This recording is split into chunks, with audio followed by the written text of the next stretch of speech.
So yes, thanks for being here. I realize it's pretty late in the in the whole conference, but I'll be presenting some work that we did with a whole group of folks. It's actually my bad. I should have listed everyone here. While I was actually at Microsoft, I've since moved to Google, but some of this work I think is kind of relevant across the board. So the first call out, this work was led by Jialu, who was an intern at the time. He's now a professor. He's taking students. He unfortunately couldn't be here because of some personal circumstances, but he's actively working on program repair in education. And my understanding is he's particularly interested now in exploring repair for non-functional properties. So if anyone's interested, please do go reach out to him. I think he'd be happy to talk to people virtually. Okay, so first thing, I think most people here at this point have heard about LLMs, right? And they're going to solve everything and end-to-end complex tasks. If you want to go create your own startup, you can be like the Devon folks and have a $2 billion startup about a year in. And then you have, this is going to be great. It's going to reduce tickets for traditional developers, and that's awesome. And then on the other side, we also have this other issue, which I think I'm probably preaching to the choir here for faculty. I haven't really dealt with students really since I was a TA, but I do remember even at that time, which was a fair number of years ago, I was already kind of overwhelmed by the amount of interest in computer science courses and the fact that we really couldn't scale feedback. Right, and I think one particularly interesting form of feedback is personalized corrections for programming mistakes. And so I was told I should have memes in my talk. And so this is a particularly, I think, salient one, which is a vision of the world in which we take tools like LLMs and we use that to make life easier for TAs, right, who ultimately probably have to give a lot of feedback for students who make a variety of mistakes. And I think there's a particularly exciting aspect about LLMs in the education environment where it's a very rich setting, right? We have something that's relatively uncommon in kind of industrial deployments of LLMs. You have a bunch of students, a bunch of people trying to solve the same exact problem. Right, they're making different mistakes, but they're all ultimately trying to solve some problem that's been assigned to them. That problem tends to have kind of relatively precise natural language description that's provided by an instructor. And then you actually have tests or some form of validation to ideally provide outcomes for your students. And so, most of this talk is going to be how can we use that to provide corrections in one very specific kind of system. And so here we have a student who's quite confused. They were assigned this task of checking whether a string is a palindrome. And if you stare at this for a while, you'll see that that's kind of what they're trying to do. Right? They go through, they check the length of the string. If it's not even, they do something. They're actually missing some parts of the code, but you can see there's the sketch is kind of there, right? They'll split up the parts of a string, reverse the second half, and then try to check. And if they're the same, it's a palindrome, and otherwise it's not. And so the problem is, of course, this has a bunch of issues. It has syntax errors. So this is Python. They're missing colons in a number of places.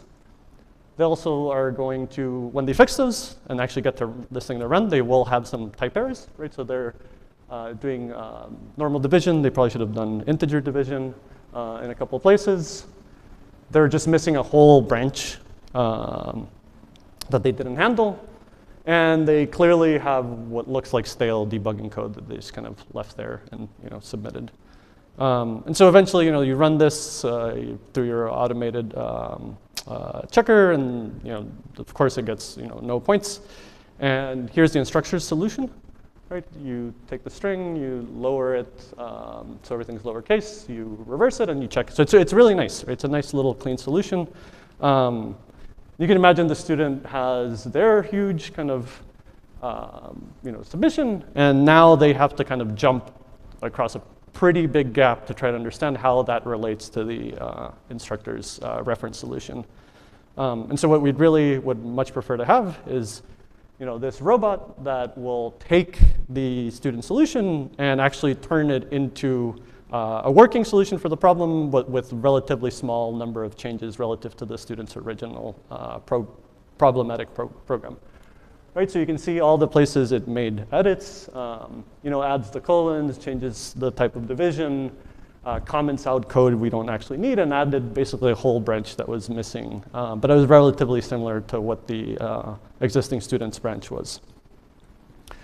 Right? And so here you can kind of see how the student would be able to go between these two and take away what the actual edits are.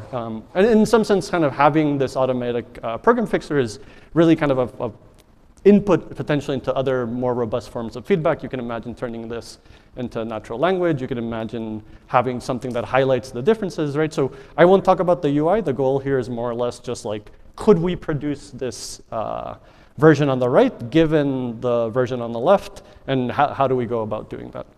Right, and so Jialu came up with this very nice system that's kind of divided into two phases. Basically, you have a buggy program from the student. You have some of that ancillary information you get in this educational setting, things like the task description, test cases, potentially even peer programs, and it goes through two phases to try to fix the student submission. Right, so kind of the way you might imagine, you first have to fix some of those syntax issues so you can actually run the program, try to figure out if you're anywhere close to getting the outputs you're supposed to get. And so there's specific steps that we'll talk about for fixing that portion. And then once you move on to this second kind of semantics phase, you want to, again, do the same type of iterative repair, but now you're trying to get the program to produce the outputs you're hoping it does. And eventually, you get out a repaired program that should be close, relatively close in edit distance to what the student initially produced. Right, so let me walk through each of these. So I think I'll talk about like kind of certain key ideas. So there's a little more detail in the paper, but I think some of these I think are probably the most kind of reusable concepts. I think this is probably worth noting that things move relatively fast for LLMs. This work was done about 2 years ago. I think there's still a lot of takeaways that you can use going forward. And so I've tried to highlight some of those, and I'll recap at the end. But as you go, kind of keep that in mind for some of the problems that you might yourself be working on. Right, so one thing that we ran into that was pretty useful was this idea of basically chunking up the program into smaller sub portions that we would actually hand off to the LLM for repair. So if you go back to kind of mentally the student's buggy program we had, there's a bunch of code surrounding it, right? Like some prefix and suffix. And we could, of course, just take the whole thing and hand it off to the LLM. The problem is, and this tends to happen even with some newer models, that you do get modifications for the part that you want. You're actually fixing the syntax error. But very often it'll fix a bunch of other things or make a lot of other changes, right? Like it doesn't like your style, it doesn't like your comments, and changes a bunch of stuff.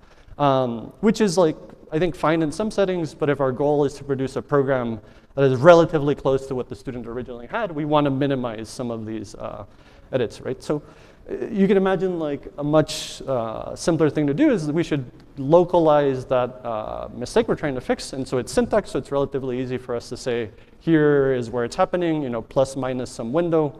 Sometimes, of course, like the parser will report a syntax error at one point, but the root cause that you have to fix is somewhere else. And so we have basically kind of like this windowing that uses keywords to basically take a reasonable guess at what that chunk of program that will need to be edited to fix the syntax error is, and then hands only that portion to the LLM, right? So, and now we get the fix that we want, which is just these two colons, don't touch anything else.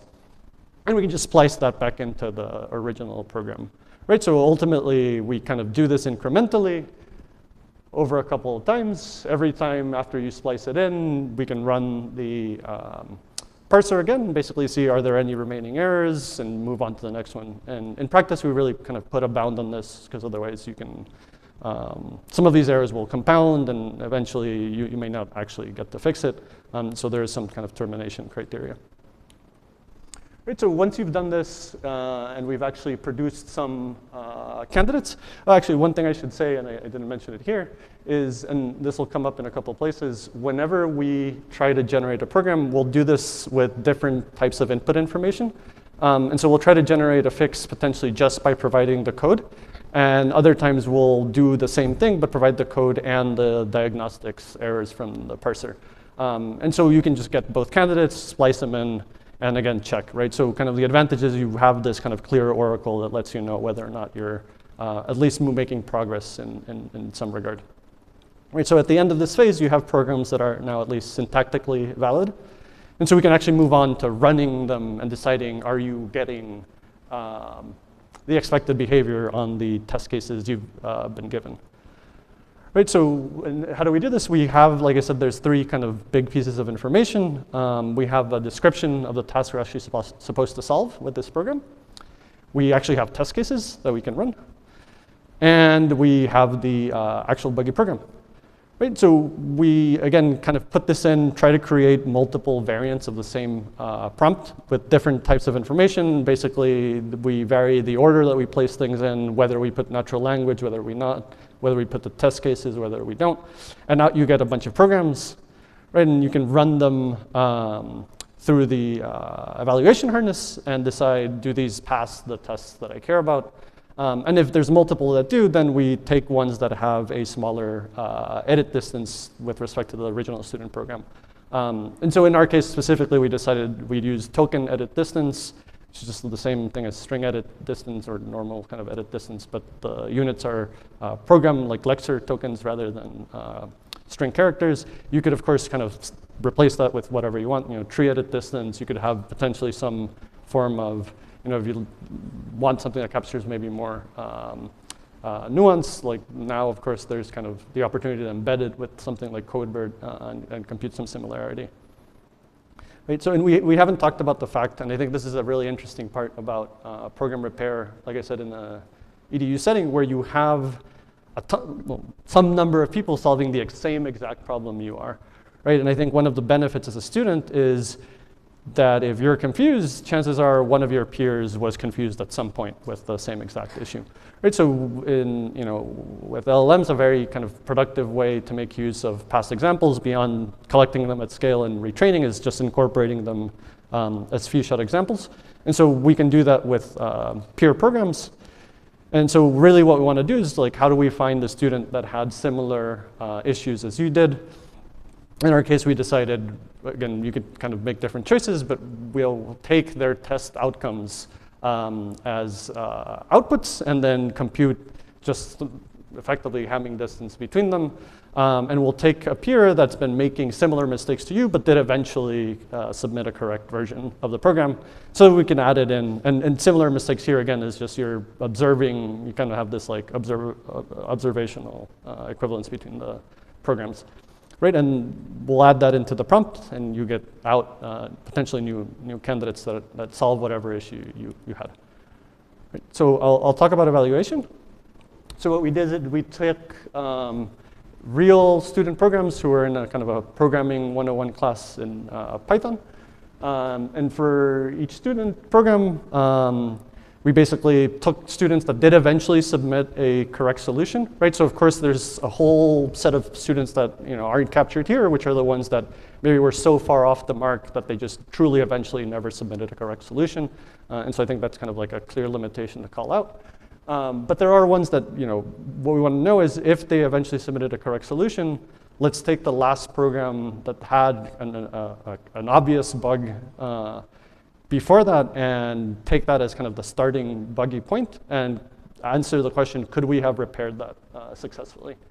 Right, so after we do this, we have about 286 program pairs. We tossed out some assignments that were that had kind of a little bit of nuance. You had to like look at plots and decide if they were the same or read external files that we didn't have access to anymore. Right, but the goal is basically given the buggy program and description, test suite, can we fix the right program? And we, let me jump over this for the sake of time. So what are we actually going to compare this to? So there's two kind of clear phases, right? We need to fix both syntax and semantics of the program.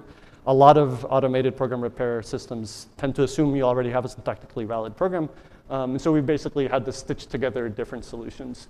So we took a sequence-to-sequence model that had been trained for Python. And we took a system called Refactory that basically tries to line up program structures and then kind of borrow statements and edit them at these kind of block levels to fix student submissions. We also decided to splice in kind of our syntax phase and pair it with Refactory. And then we also subbed out Refactory for a kind of a genetic programming style APR system, kind of adapted for Python. So kind of the high level numbers are, you can kind of imagine if you go down composing this sequence-to-sequence model in Refactory has a relatively low repair rate compared to some of the alternatives. You also see there's a very large edit distance, right? So this kind of goes back to the fact that you're producing candidates that are quite different from what the student originally submitted. As you go down the table, things kind of vary a little bit. Well, once you hit PyDex, zero shot meaning no peer programs. You fix about 86% of the programs we had. I think the main takeaway actually is a much smaller token edit distance. And you'll see that kind of stays relatively similar when you add a bunch of peer examples, right? So, and of course, at that point, the repair rate kind of jumps up. People make similar mistakes, so you kind of fix those, unsurprisingly. In terms of ablations, I think the kind of important parts are program chunking does actually reduce the token edit distance, right? So, meaning, those are actually inverted. Okay.